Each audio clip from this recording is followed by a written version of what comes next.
Senator Elizabeth Warren is pressing the Office of the Comptroller of the Currency, or OCC, over its approval of crypto trust charters.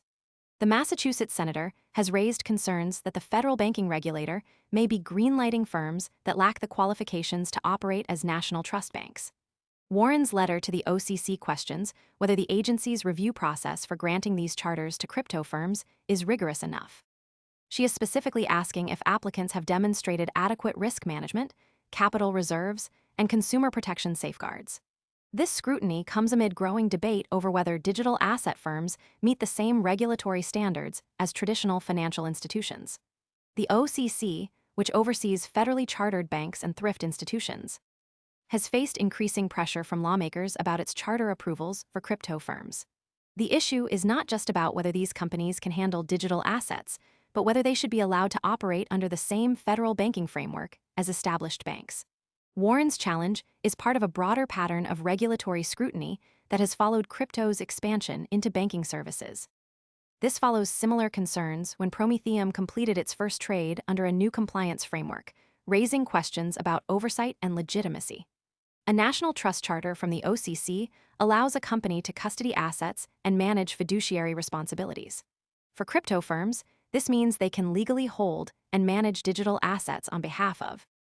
Most people arrive after the move is obvious and the easy upside is gone.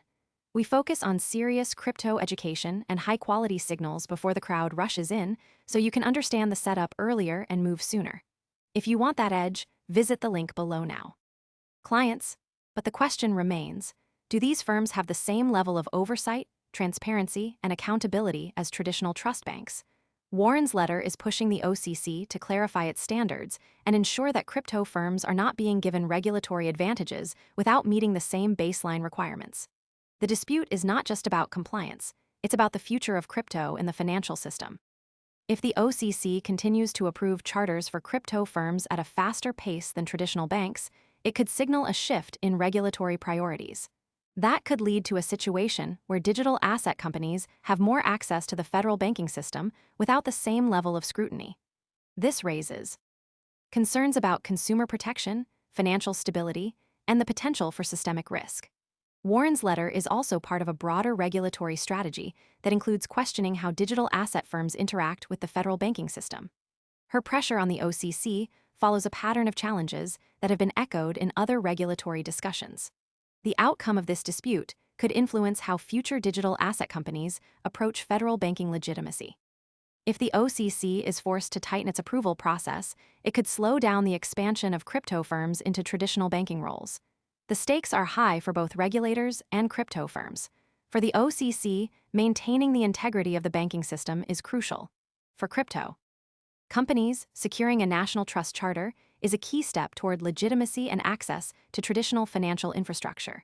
But without proper oversight, the risk of regulatory arbitrage increases.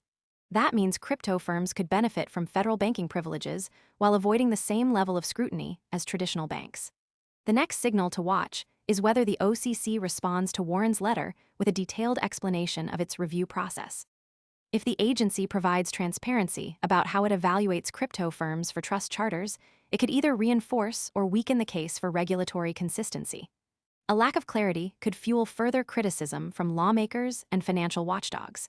On the flip side, a strong regulatory response could.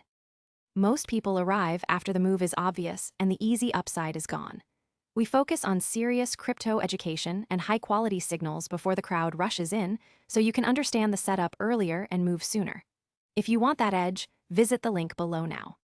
Help establish a clearer framework for crypto firms seeking to operate in the banking sector. The broader implication is that this dispute could set a precedent for how digital asset companies are treated under federal banking laws. If the OCC continues to grant charters without meeting the same standards as traditional banks, it could lead to a regulatory imbalance that favors crypto firms. That could create a situation where the financial system is more vulnerable to risks associated with unproven or underregulated entities. The outcome of this regulatory battle will shape the future of crypto in the banking system and determine whether digital asset firms are allowed to operate under the same rules as traditional institutions.